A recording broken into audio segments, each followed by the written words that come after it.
guys, so this is just a quick update. Well, I don't know how quick it'll be, honestly. It may be a lengthy update about how my mom's doing, because a bunch of you have been asking, which, thank you. That actually means a lot, knowing you guys care and that you guys have been praying for her and the family and everything. That means an awful lot to me. Um, Keep them coming. She's not out of the woods yet. So for anyone who has somehow missed it, even though I've mentioned it like practically every video for like the past month or two, my mom had to have a lung removed because she was diagnosed with adenocarcinoma, form of lung cancer, about 2 months ago. She had to go through all this crazy levels of testing and everything to make sure it wasn't anywhere else, and knockwood does not seem to have been anywhere outside the lung, so they decided to just go in, take the lung. There was two options. She could either have chemo and radiation, but there'd be a 45% risk of it coming back in 2 years. If they took the lung, 5% risk. So, just common sense there, and especially for somebody who has already had a run-in with cancer about 20 years ago, she kinda didn't want to dick around, and I don't blame her. I would probably do the same damn thing, honestly, if that was the situation I was in with a type of cancer that could be done with. So, alright. Fast forward to Friday, this past Friday. She had to be up bright and early to get to the hospital around like 7-ish, 7:30, somewhere in there. Um, and my sister made a big to-do out of, yeah, I want to go with her, and I want to stay with her, and like walk with her on the gurney all the way to the operating room to the point where they say that I can't anymore. And I was like, it's not a competition, right? Uh, she's like, yeah, well, I mean, if something happens, you're gonna never forgive yourself. I was like, that very well may be, but, even if I were there, I'm pretty sure that would still apply, so I'm gonna sit this one out, and I actually stayed home. I stayed home with the dog when my dad and my sister went. Mostly because I kinda lost it, like, less than 5 minutes before they went out the door and could not pull my shit together, which you guys have seen! When I start to cry, I generally just fucking lose it, and until it's good and out of my system, there's no stopping it. Once those floodgates open, that is it. They are open until I run out of tears. And it can be hours sometimes. So, I mean, I was just like, yeah, no, I'm honestly just gonna stay here. If something should happen, uh, come get me. But otherwise, I think I'm just gonna wait here for now. Hold on, let me go answer a message real quick. Okay, sorry about that. Anyway, so I stayed here and figured, they'll give me updates whenever we have them. My dad was also claiming for how long this surgery was going to be, because they said it could be like 6 hours. It could potentially be more than that if there's like a bunch of crazy complications or something. So he figured he'll stay there long enough to make sure that like they don't get in there, find something to where they can't do this, and then close right back up and be like, yeah, no, never mind, because there was that slight possibility that could happen, which thankfully did not. But because when they did the lymph node biopsy, they couldn't get to the ones under the lung to check, so they're like, if we find anything there when we go in, we'll have to close you right back up and not do it. But that did not happen. But I mean, in case it had, my dad wanted to wait there long enough to make sure that wasn't gonna be a thing, so I think he waited there like an hour or two after they started, came home, dicked around on Facebook, paced the floors for a while, went right back because he couldn't stand it. I knew that would happen. I think my sister went back too and guilt tripped the shit out of me again for still not going back. But I was like, dude, we would literally be just staring at the wall for now. For hours. Okay. I'm just gonna wait here. um, and I did. So, I think it ended up being like, how many freaking hours was it? It was, started around 10, so 12, 1, 2, 3, 4. It was either 6 or 7, I believe, but it was freaking long as hell. And, like, they had to do something where they had to, like, retract her ribs just to be able to even get in there, and that's apparently what's causing her most pain now, is where they did that.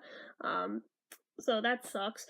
But they did take the whole lung. There had been a slight possibility, depending on the location of the tumor, that maybe they could just take half it. No, they had to take the whole thing. So, okay. They put her in ICU, and initially, she had no problems waking up. She never does.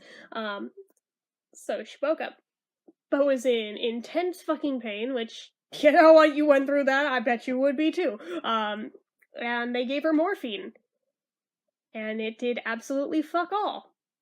So they ordered more morphine for her, which continued to do absolutely nothing. And hold on, more messages. Hold on. Okay, sorry. There's gonna be a lot of back and forth in this video. I can tell already. So anyway, they kept giving her all this morphine, and it got to a point where, you know, you're not supposed to give a person that much, but she kept insisting her pain was at a 10, and it was doing absolutely nothing for her pain, and her blood pressure was skyrocketing because she was in so much pain, so they knew she wasn't bullshitting, so they kept giving her more. Till the point where they had her so doped up on it that it may not have been helping with her pain, but she was, no, forgetting to breathe, just minor things like that. So that was bad, and they eventually were just like, yeah, we're not gonna give you that anymore. We're gonna try Demerol now. And Demerol didn't work for her either. And it wasn't until they finally gave her, like, Glouded that finally she got some relief. Unfortunately, it made her loopy as all hell and made her want to throw up, and has had vertigo every time she stood up while on it. She's still on it. But, you know, that's neither here nor there. So that was the first night, right? So that was in ICU. I feel like there was something that happened overnight. I'm trying to remember. See, this is the problem with I haven't, like, video journaled it as it happened. But yeah, that was the thing. She was just very out of it, needless to say, which I guess is to be expected, really. Day 2, they had her a lot more with it. The Dilaudid didn't make her as sleepy as the other 2 drugs did, but it just screwed with her mental processes a lot, and still is.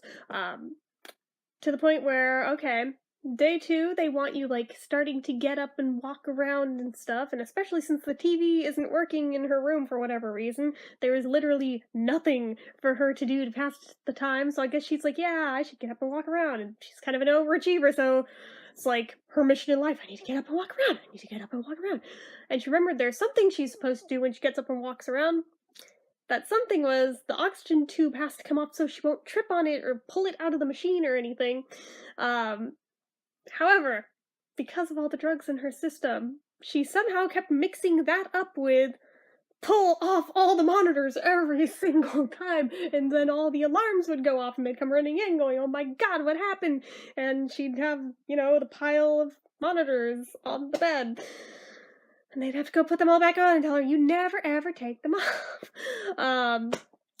Yeah, so there was that. And then she was so confused from the meds that she couldn't remember where the nurse call button was. Like, there was not just one, but 2 on the bed, plus one on a remote control attached to the bed, so technically 3 on the bed. And yet, where did she think it was? On one of the freaking monitors, and she would yank them off again looking for this button that was not on any of them. God bless her, but just, she is really, really doped to the gills on this stuff. Like, holy hell. So, I mean, that was pretty much all of day 2 and gave my dad a constant headache, and he didn't dare leave her alone. He was just like, yeah, no, I have to babysit her ass. So he did. They got her moved into, like, a regular room and everything, and out of ICU, which was good, and she's still in the regular room. But this is where it starts getting murky, but again, I have to go answer messages. Hold on. Oh my goodness, craziness. Okay, so this brings us up to yesterday, which I think was like the 3rd day. So I think today's the 4th day. Yeah, okay, so yesterday was the 3rd day, and I thought I was actually going to go see her yesterday, because I thought everything was starting to, like, mellow out into some normalcy. I'd go see her, be no big deal. My sister went, like, first thing, so I was figuring, okay, you know, I'll probably go do the same pretty soon here.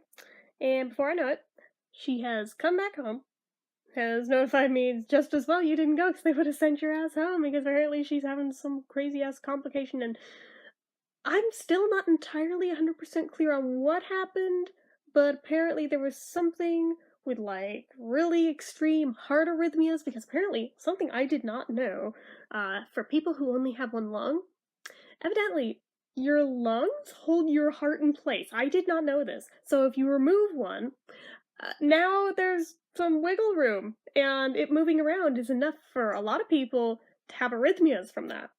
Now, see, to me, that sounds freaking terrifying.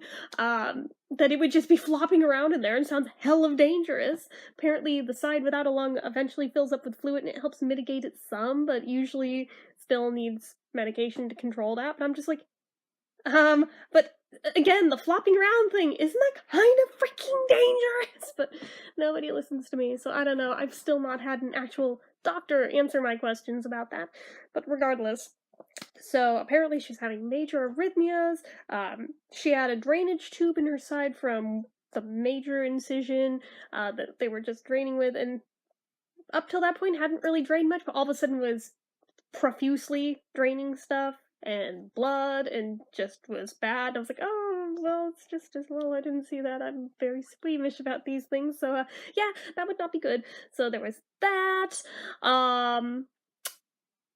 There was something else that happened. Like I said, I was kind of very fuzzy on the details of what exactly happened, other than, like, some major shit went down, and apparently the only person they were letting in at that point was my dad. So my dad was the only one who was with her yesterday. But apparently, past the morning, she chilled out and was mostly fine for the rest of the day. It was just in the morning, which was very unfortunate. So today, alright, I finally go, and I get to visit her and everything. And as I get there, she's having the arrhythmia thing again as we get there. And I'm literally watching it on the monitors go into extreme tachycardia, which, oh, let's see, who knows about that? Me! I have supraventricular tachycardia, so I totally understand that one. But, I'm watching it jump from, like, low end 120 up to 180 and everywhere in between. I'm just like, Jesus Christ, that is insane. Like, even mine doesn't jump that much in one go. Oh my god. But regardless, I was just like, damn. And they had a nurse in there trying to give her meds for it and all, try to get it under control. It wasn't until shortly before we left that they finally did, but, other than the heart thing, she was mostly okay other than being really dizzy and really sleepy, so unfortunately she was so zonked most of the time I was there that I really didn't get to talk to her. It freaked me out that the cough she had trying to bring up phlegm, I guess, from her the lung she does still have, that cough sounded so much like my grandpa's cough he had before he died, and he had lung cancer, which, kind of scared the crap out of me that all of a sudden, you didn't sound like that when you left for the hospital. What the hell? What is going on? Oh my god, that just, I had a little bit of PTSD there.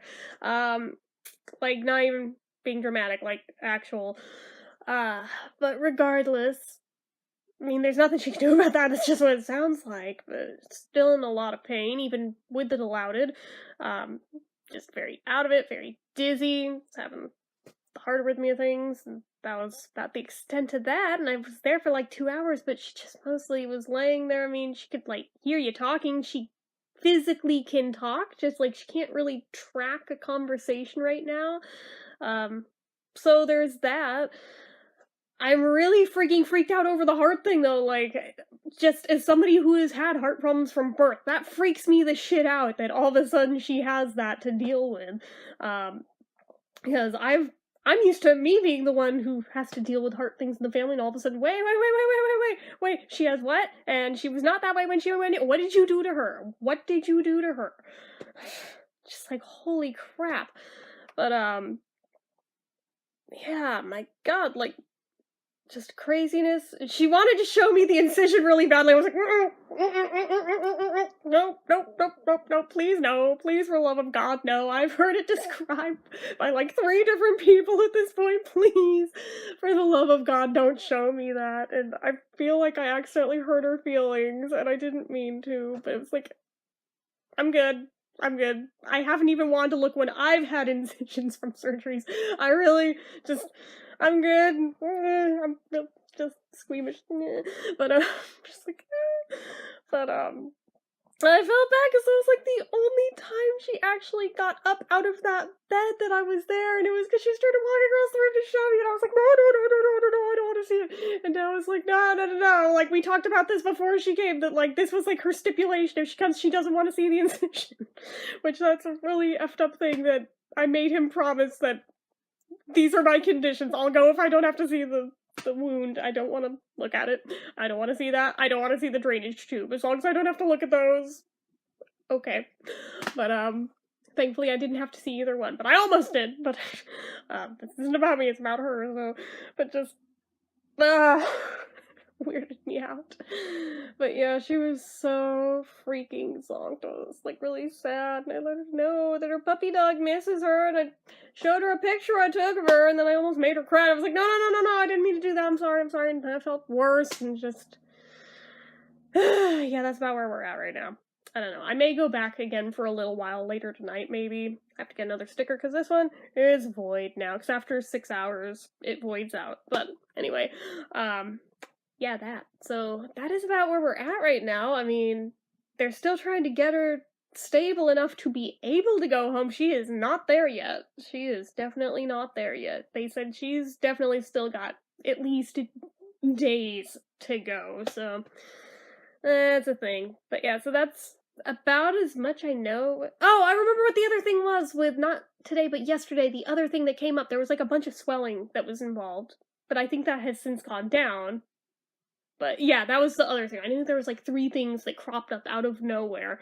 That was the other one. Okay, but yeah. So that is about where we're at. It's not ideal, but it's not terrible. And I mean, she survived the surgery, which was the thing I was so freaked about. So I mean, she'll probably be okay. Just apparently this recovery is going to be a lot more intensive than all of us bargained for. So, you know, as you do. Also doesn't help that like half the nurses that come in there are unaware of what she had done and that she only has one lung. It's like, did you even look at the chart? Like, really? How are you dropping the ball as bad? I am losing my faith in this hospital so damn much, so damn quickly. It is ridiculous, but I mean, shit's getting done, just having to work a little harder at it, and my dad's been having to stay right the hell on top of everything to make sure nobody drops the ball real bad, so there's that. But anyways, that is about as much as I know right now. I'll keep you guys posted. I'll let you guys know when she comes home, but for right now, she is very much still there, and very much gonna stay there for the time being, so anyways, that is it for now. So, if you like this video, go ahead and give it a like. If you're not already and like to be, click subscribe, hit that notification bell icon so you never miss an upload, leave comments down below. Make sure you're following my social media accounts, they're all listed down below, and if you like what I do here on this channel, and you'd like to help support it, I can talk. The donation link, as always, is down in the description. So, anyway, guys, till next time, bye-bye.